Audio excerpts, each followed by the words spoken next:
오늘 말씀은 예루살렘에 갈 때 있는 별, 또 베들레헴의 별을 보고 하나님께서 우리에게 주신 성탄의 선물이 있다는 겁니다.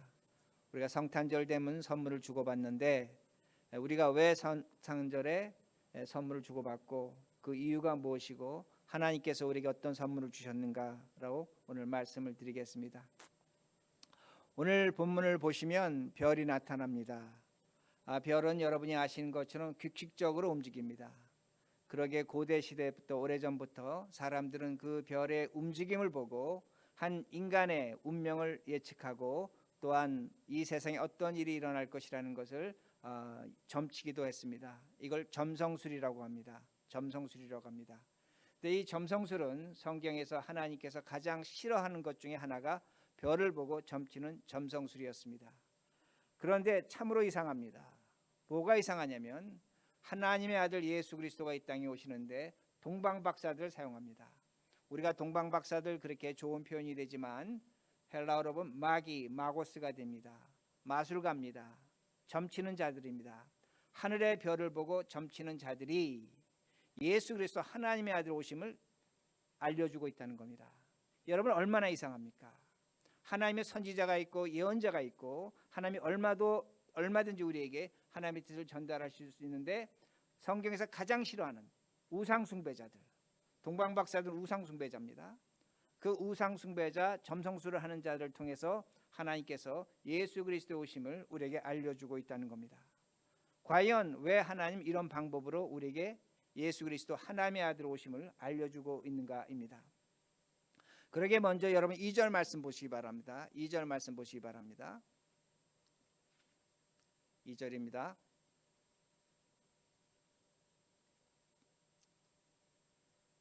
제가 읽습니다. 그 동방박사들이 찾아와서 이렇게 합니다. 유대인의 왕으로 나신 이가 어디 계시냐? 우리가 동방에서 그의 별을 보고 그에게 경배하러 왔노니라.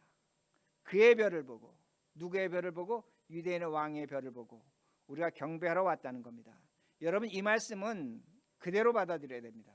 우상 숭배자들이, 동방박사들이, 다른 나라의 우상을 섬기는 제사장들이 별을 보고 찾아와서 예배를 드리겠다는 겁니다.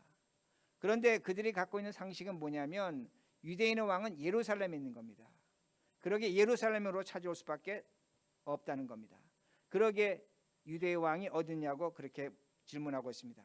그런데 3절을 보시면 그 동방박사 온 것으로 인해서 그 예루살렘과 온 유대 땅이 소동했다고 말씀합니다. 놀란 것입니다. 왜 놀라고 왜 소동했는가입니다. 이유는 간단합니다. 이미 왕이 있었습니다. 헤롯 대왕이 있었습니다. 왕이 있는데 또 다른 왕이 있다고 하면서 그들이 찾아온 겁니다. 그럼 어떻게 됩니까? 둘 중에 하나입니다. 헤롯은 왕이 아니라는 겁니다. 다른 왕이 있다는 겁니다. 그러게 소동했다는 겁니다. 근데 이 소동했다는 이 단어는 헬라어로 타로소라는 단어 썼는데 우리가 어렸을 때 보면 구정물을 통에 담아둡니다. 구정물을 통에 담아두면 시간이 지나면 구정물이 아주 맑게 깨끗하게 올라옵니다. 그리고 냄새도 나지 않습니다. 그런데 작대기를 집어넣고 그걸 구정물 휘휘 저으면 악취가 올라옵니다. 물이 시커매집니다. 바로 이것이 소동했다는 겁니다. 즉 예수 그리스도가 왕이 어디 계시냐고 찾는데 그걸로 인해서 예루살렘은 소동한 겁니다. 악취가 나는 겁니다. 더러운 냄새가 나는 겁니다. 온갖 죄악이 올라오고 있다는 것을 성경이 가르쳐 줍니다.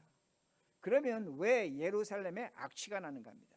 왜 구정물같이 됐는가 합니다. 그것은 왕이 있었습니다.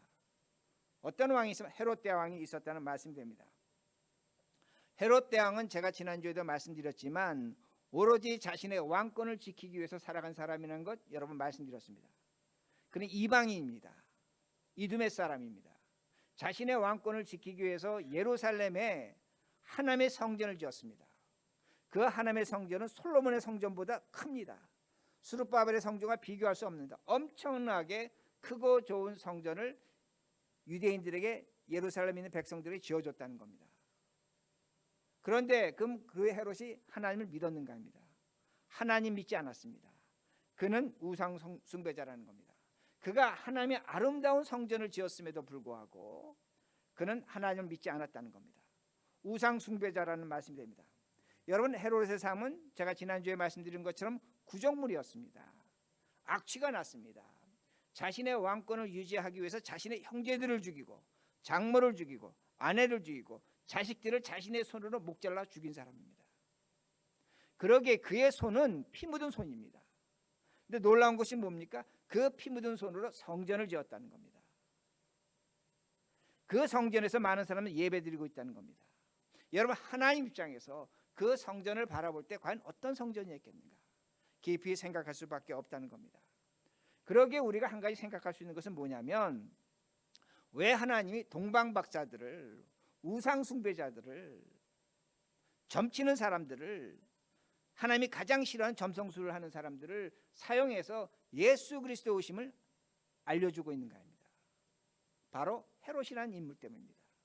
여러분, 만약에 헤롯이 하나님의 선지자, 하나님의 예언자가 또 다른 왕이, 유대의 왕이 태어나셨다고 하면 그는 하나님을 믿지 않았기 때문에 그 선지자를, 그 예언자를 바로 단칼에 쳐 죽였을 것입니다. 절대로 용서하지 않았을 것입니다. 그는 여러분이 아시는 것처럼 베들레헴에 아기 예수가 태어났다고 할 때 그 시간에 맞춰 아기들을 죽인 사람입니다. 그는 하나님 두려워하지 않습니다. 하나님 믿지 않습니다. 그런데 헤롯은 우상 숭배자입니다. 점성술은 믿습니다. 점치는 건 믿습니다. 그러기에 여러분, 그 동방 박사들이 아기 예수가 어딨냐고, 우리의 유대인의 왕이 어딨냐고 했을 때 그 말을 믿은 겁니다. 그들을 죽이지 못했다는 겁니다. 왜? 별 보고 점치는 점성술을 믿었기 때문이라는 겁니다. 이게 하나님이 하시는 일입니다. 참 신묘막측합니다. 하나님의 아들 예수 그리스도가 우리의 구세주가 오시는데 하나님이 사용하는 그 손길은 우상숭배자의 손길입니다. 그 우상숭배자의 말을 믿도록 헤롯 왕을 하나님께서 쓰시고 계신 것을 볼 수가 있습니다. 그러게 우상숭배자 동방박사들이 예수 그리스도 오심을 계시하고 있다는 겁니다. 그리고 우상숭배자 그 동방박사를 통해서 하나님께서 새로운 구원, 인류 역사의 새로운 구원을 계시하고 있다는 겁니다. 그러기에 우리가 여기서 하나님의 뜻을 깊이 찾을 수밖에 없다는 겁니다. 왜 하나님은 그런 사람들을 통해서, 성경에서 가장 싫어하는 사람들을 통해서, 우상 숭배자들을 통해서 왜 예수 그리스도가 오셔야 되는가 합니다. 여기에 우리의 구원이 직결되어 있다는 겁니다. 여기에 우리가 예수를 믿는 이유가 있다는 그 말씀이 됩니다. 왜 그렇게 하셨는가 합니다. 자, 이렇게 설명합니다. 하나님이 아담을 창조하셨습니다. 그런데 그 아담이 죄악으로 말미암아 하나님과 분리가 됩니다. 죄로 말미암아 분리가 되는데, 죄로 말미암아 인간은 죽습니다. 하나님은 영원하신 존재입니다. 그러기에 하나님과 사람이 만나지 못합니다. 왜? 인간은 죽는 존재고 하나님은 영원한 생명, 영원한 존재가 되기 때문입니다. 그런데 우리는 어떤 큰 착각을 하냐면, 하나님이 아담을 만드실 때에 이걸 하나님의 창조의 실패로 봅니다. 하나님이 아담을 좀 부족하게 잘못 만들어서 죄를 지고 타락했다고 우리는 그렇게 말을 합니다. 그런데 여러분 생각해 보세요. 하나님이 아담을 창조하는데 조금이라도 실패했다면, 조금이라도 부족했다면 하나님 아닙니다. 하나님은 전지전능하신 하나님입니다. 하나님은 실패할 수 없는 하나님이란 말씀이 됩니다. 그러면 왜 아담이 죄를 짓는가? 무엇 때문에 죄를 짓는가입니다. 여러분, 죄라는 것은 인간 의지의 산물입니다. 자, 하나님께서 뭐라고 말씀하셨습니까? 아담에게 동산에 있는 선악과를 먹지 말라는 겁니다. 먹지 말라는 것은 먹어도 되고 먹지 않아도 되는 겁니다. 이건 사람의 의지적 문제입니다. 자유의지의 문제입니다. 그런데 먹어도 되지 않을 것을 먹었습니다. 이건 인간의 선택입니다. 의지적 선택입니다. 그러게 많은 사람들이 신앙생활하면서 의심하는 게 뭐냐면, 하나님이 아담을 만드시지 완벽하게 만드시지 왜 완벽하지 못하게 만들어서 우리를 죄인으로 만들어 놓으셨는가, 그렇게 질문합니다. 아닙니다. 하나님은 실패하지 않는 하나님입니다. 다만 인간이 내가 선택하는 것, 내가 의지를 갖는 것에 따라서 죄와 죽음이 나타난다는 겁니다. 하나님의 의지와 선택이 아니라는 것을 분명히 우리들이 알 수 있습니다. 이러한 과정에서 하나님은 약속하시는 겁니다. 여러분, 성경을 보시면 하나님은 이스라엘 하나님에서 온 인류의 하나님이십니다. 예언서 뒤로 가고 이사야서로 가고 예레미야서로 가고 후반도로 갈수록 하나님이 계속 말씀하시는 것이 뭐냐면 나는 이스라엘 백성을 구원한 하나님이지만 동시에 인류를 구원하신 하나님이라고 계속 계시하고 있다는 겁니다. 이스라엘 백성은 그걸 몰랐습니다. 자, 그 모든 구원을 이루시기 위해서 누가 오셔야 되는가 말씀이 됩니다. 바로 여기에 동방박사가 등장하는 겁니다. 동방박사 제가 좀 전에 말씀드린 것처럼 이방인들이다. 우상 숭배자들입니다. 하나님은 이방인들 우상 숭배자들을 구원하시기를 이미 구약에서 선지자와 예언자를 통해서 작정하신 것을 우리는 얼마든지 볼 수 있다는 말씀이 됩니다. 그러기에 그 예수 그리스도가 십자가에 죽고 부활하심으로 말미암아 그 예수를 믿는 자들은 누구든지 구원을 얻는다고 성경은 말씀하고 있는 겁니다. 동방 박사들이 구원을 얻는다는 겁니다. 아니 목사님 동방 박사 어떻게 구원을 얻습니까? 얻었습니다. 분명히 성경이 가르쳐 줍니다. 그 동방 박사들 우상 숭배자들이 구원을 얻음으로 말미암아 우리도 유대인이 아니지만 예수 그리스도가 오심으로 구원을 얻었다는 겁니다. 하나님 백성이 됐다는 겁니다. 제가 지금 여러분에게 간단하게 말씀드립니다. 우리가 예수 그리스도로 말미암아 구원을 얻었습니다. 하나님의 백성이 됐습니다. 교회에서 하도 듣고 들어서 이 말이 여러분에게 그저 들립니다. 그러나 이 말씀은 어떤 의미가 되면 우리에게 생명의 말씀입니다.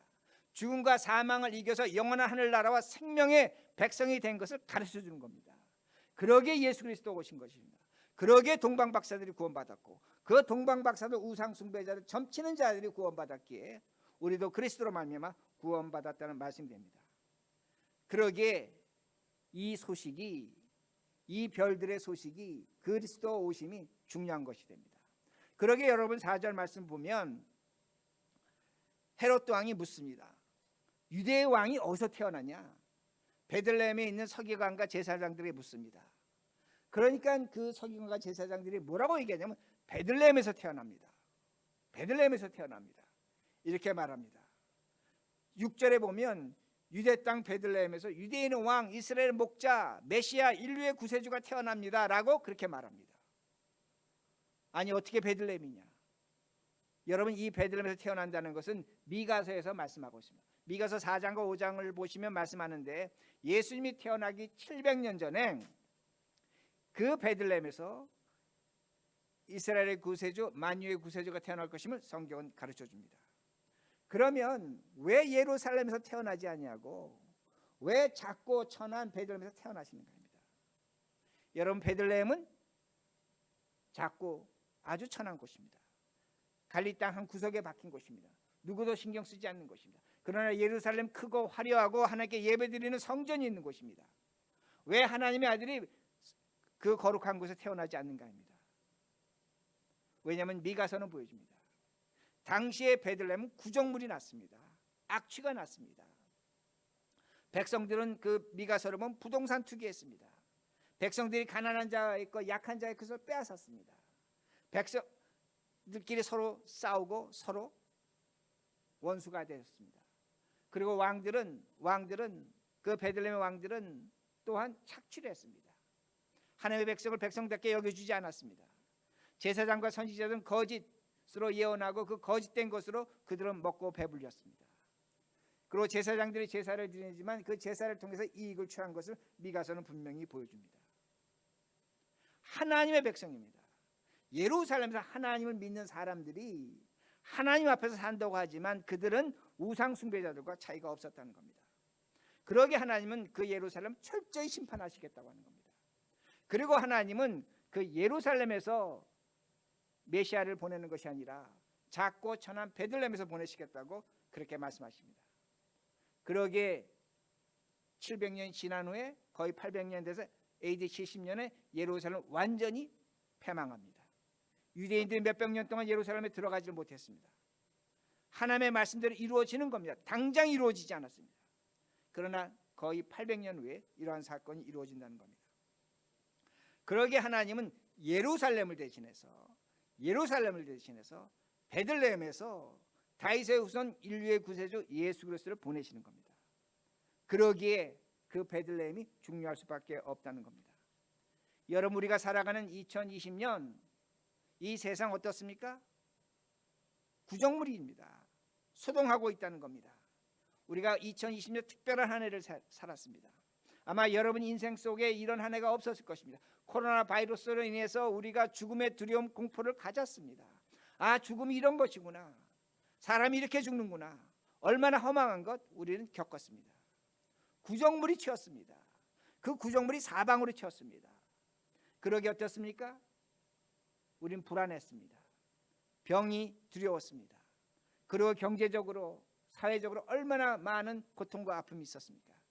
미국 사회 경제적 고통 당합니다.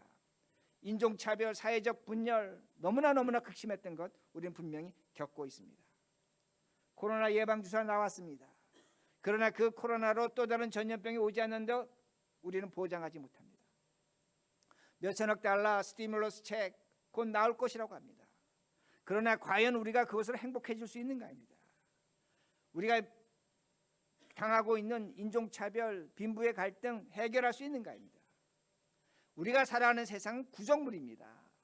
베들레헴이 아니라 예루살렘과 같은 곳입니다. 하나님께 예배 드리지만 우리가 있는 이곳은 구정물이라는 겁니다. 악취가 진동하고 있다는 겁니다. 이곳이 이 세상이라는 겁니다. 그러기에 이 세상에서 우리가 어디 가야 되는가 합니다. 베들레헴의 예수를 만나야 되는 겁니다. 베들레헴으로 가야 된다는 말씀이 됩니다.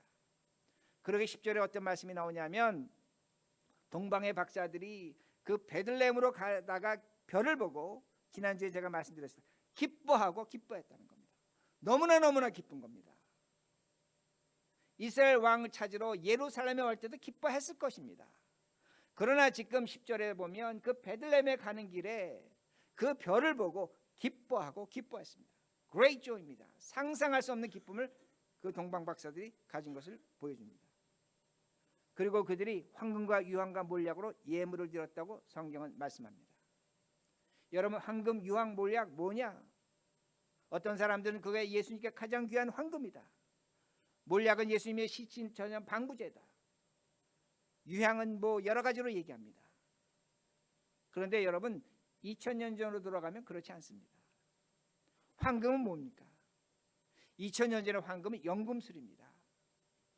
연금술은 오늘날 과학의 기초가 됩니다. 유향은 뭡니까? 향수입니다. 나무에서 수지를 뽑아서 그 수지를 가공해서 처리해서 만든 향수입니다. 물리와 화학을 의미합니다. 몰약은 뭡니까? 마취제입니다. 상처가 나는데 바르면 나는 연고입니다. 오늘날의 의학입니다. 제약이라는 것을 우리가 분명히 알 수 있습니다. 오늘날 우리는 우리가 갖고 있는 지식, 과학, 상식, 의학, 물리 뭐 여러 가지로 이 세상의 구정물을 이겨보려고 합니다. 그러기에 코로나 바이러스 백신 주사를 맞습니다. 이 백신 주사 뭡니까? 인류 과학의 산물입니다. 우린 이걸로 구정물에서 벗어나 보겠다는 겁니다. 세상을 한번 치유해 보겠다는 겁니다. 그러나 그렇게 되지 않습니다. 그러기에 동방 박사들이 지금 아기 예수께 자신들이 가질 수 있는 최고의 것, 인간이 만들어낼 수 있는 최고의 것을 드립니다. 그러나 한번 생각해 보시기 바랍니다. 그것이 아기 예수에게 하나님에게 만족할 만한 선물이 될 수 있는가? 오늘 우리가 살아가는 이 세상에 이 어려운 것, 구정물을 치유하기 위해서, 회복하기 위해서 우리가 최고의 것으로 하나님께 드리고 회복할 수 있는가입니다. 절대로 회복하지 못합니다. 세상의 구정물 악취를 해결하지 못합니다. 제가 이 말씀을 준비하면서 여러분 아마 학교 때 다 읽으셨을 것입니다. 아주 짧은 단편 소설입니다. 오 헨리의 크리스마스 선물입니다. 크리스마스 선물입니다. 사랑하는 두 부부가 있었습니다. 서로 정말로 깊이 사랑합니다. 그러나 돈이 없습니다. 너무나 가난합니다. 근데 아내는 아름다운 머리털을 갖고 있었습니다. 그러게 아내가 생각하기를 내 남편이 시계를 갖고 있는데 시계 줄이 없습니다. 내 머리털을 잘라서 내 남편의 시계줄을 사주리라, 크리스마스 선물로 사주리라 그렇게 생각합니다. 그리고 머리털을 잘랐습니다. 그리고 그 돈으로 남편의 시계줄을 샀습니다. 남편은 생각합니다. 내 아내가 너무나 아름다운 머리털을 갖고 있는데 저 머리털에 내가 아름다운 핀을, 머리빗을 내가 크리스마스 선물로 선물하리라. 근데 돈이 없습니다. 자기가 갖고 있는 가장 귀중한 것이 뭐였습니까? 시계였습니다. 시계를 팔아서 아내의 머리에 빗을 핀을 샀습니다. 선물을 교환했습니다. 두 사람이 정말로 정성으로 준비한 선물입니다. 최고의 선물입니다. 그러나 오헨리는 말합니다. 가장 필요 없는 선물이라는 겁니다. 왜 필요 없습니까? 남편에게는 시계가 없습니다. 시계줄 의미가 없습니다. 아내는 머리털 핀을 꽂을 머리털이 없다는 겁니다. 그러면서 오헨리가 그 마지막 소설에 뭐라고 얘기합니까? 이것이 동방박사의 선물이라는 겁니다. 이것이 동방박사의 예물이라는 겁니다. 오늘도 우리는 하나님께 동방박사들이 최고의 것을 드렸다. 우리도 하나님께 최고의 것을 드리자. 충분합니다. 맞습니다. 최고의 것일 것 같습니다. 그러나 하나님은 그것으로 만족하지 않습니다. 하나님의 선물이 아니라는 겁니다. 왜 하나님의 선물이 최고의 것이 될 수 없는가 합니다. 하나님은 우리에게 동방박사가 드리고 우리가 최고로 드리는 것과 비교할 수 없는 선물을 우리에게 주신다는 겁니다. 동방박사에게 주신다는 겁니다. 그것이 뭡니까? 우리와 동방박사에 똑같이 나타나는 겁니다. 어떻게 나타나냐면 동방박사들이 예수 그리스도를 만나러 베들레헴에 갈 때 헤롯이 이렇게 말합니다. 너가 아기 예수를 만나면, 이스라엘의 구세주를 만나면 나에게 반드시 연락하라. 나에게 돌아오라고 그렇게 말합니다. 12절입니다. 12절 말씀은 중요하기 때문에 제가 천천히 읽겠습니다. 왜 여기에 우리의 구원이 있고 동방박사의 구원이 있는가를 제가 읽어드립니다. 12절입니다. 그들은 꿈에 헤롯에게 돌아가지 말라 지시함을 받아 다른 길로 고국에 돌아가니라. 그들은 꿈에 헤롯에게 돌아가지 말라.